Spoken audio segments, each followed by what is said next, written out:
welcome to the July goals. It's actually September. I forgot to record an intro to this one.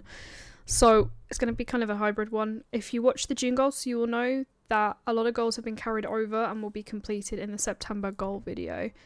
So what I'm going to do, to be honest, is read out all of the July goals as they were, let you know which ones have been achieved and which ones are being moved to the September catch-up video.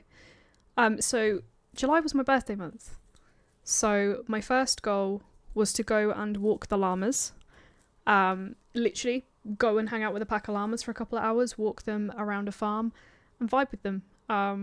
It's something I've wanted to do for a long time, and it wasn't actually far away from where I live, so it was really fun to get to do. Spoilers, I did it, clearly.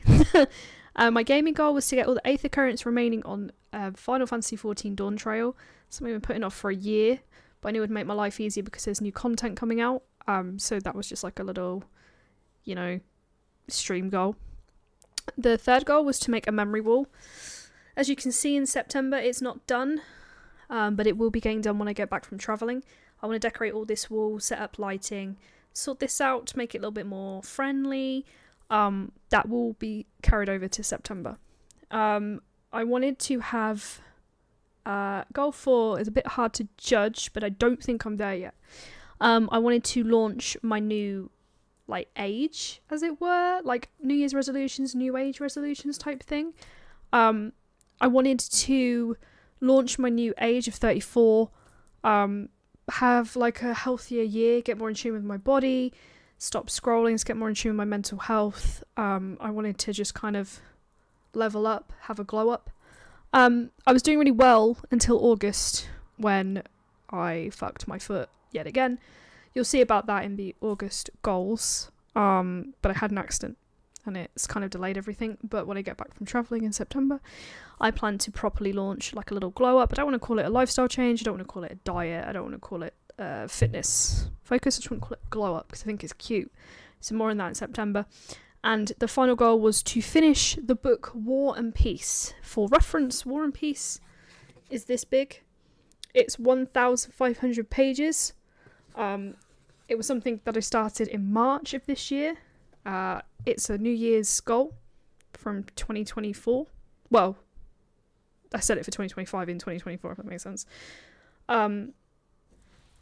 Yeah.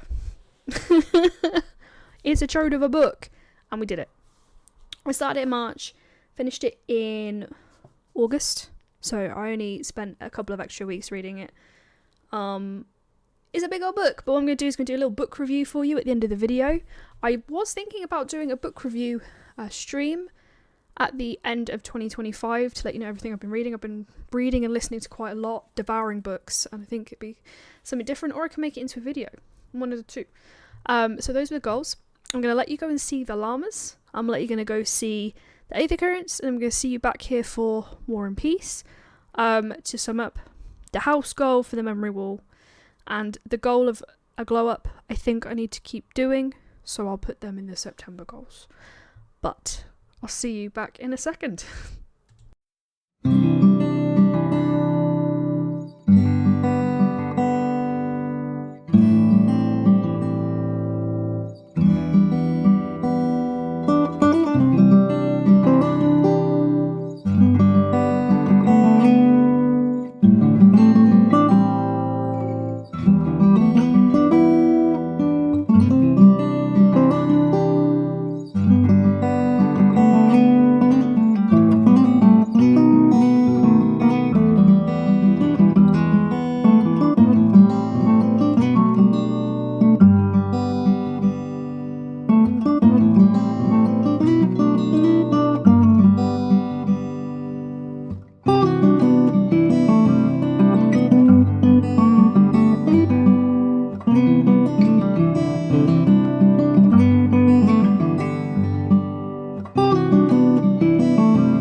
to War and Peace. Now you're back from the other goals. I hope you enjoyed them.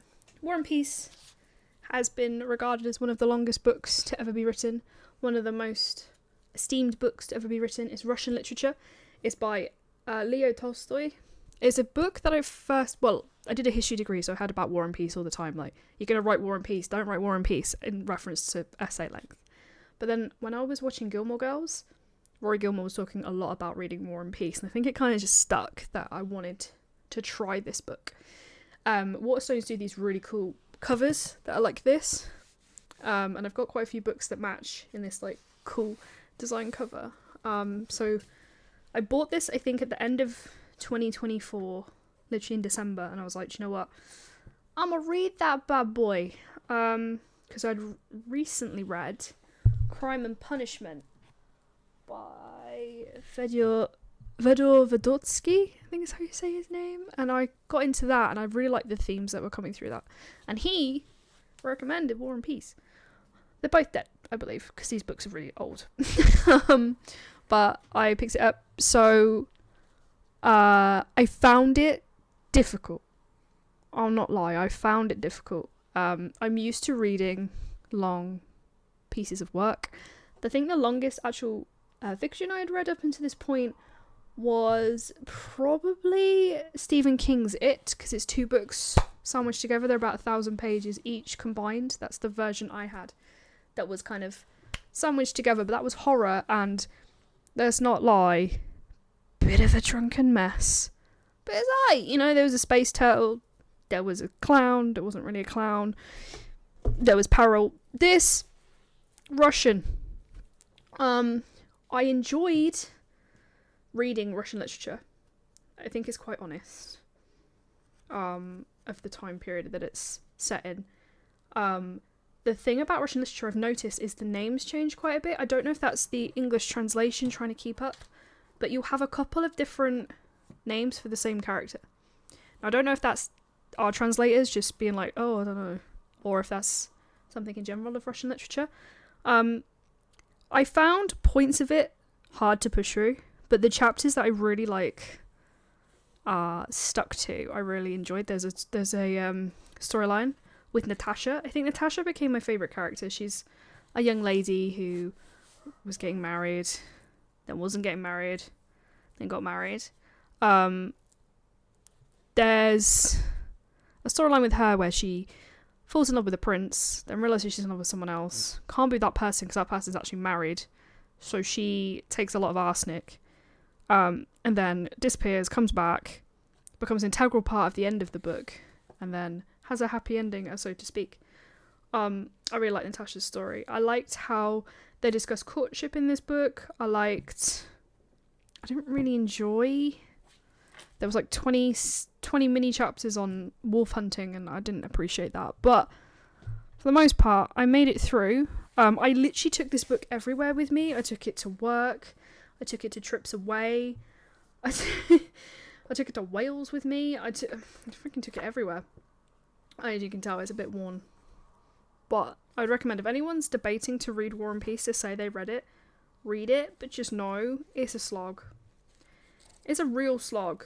More than I thought it would be. And if you get a translated version, that you don't speak Russian, just bear in mind the names are going to change quite a bit throughout it. I googled it, there's 40 main characters, 40. Because at points, I had to have the Wikipedia page open to figure out which character was which and where they fit in.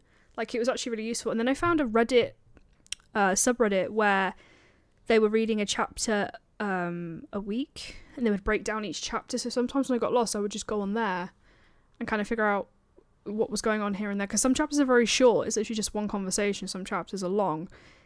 And then you don't see a character for like ages and ages, because there'll be like whole chapters on battles and stuff. Because obviously they're fighting Napoleon in this book. And then you'll go back to like the court and you'll be like, I can't remember who's who and who's with who. And so that really helps, the subreddit. But I made it through. I can say I read War and Peace. It's a goal ticked off. It took me the end of March to the first bit of August. So March, April, May, June, July. It took me 4 months to read, which is Unusual for me. Normally I read a couple of books a month, but we did it. We read War and Peace. That goal is done.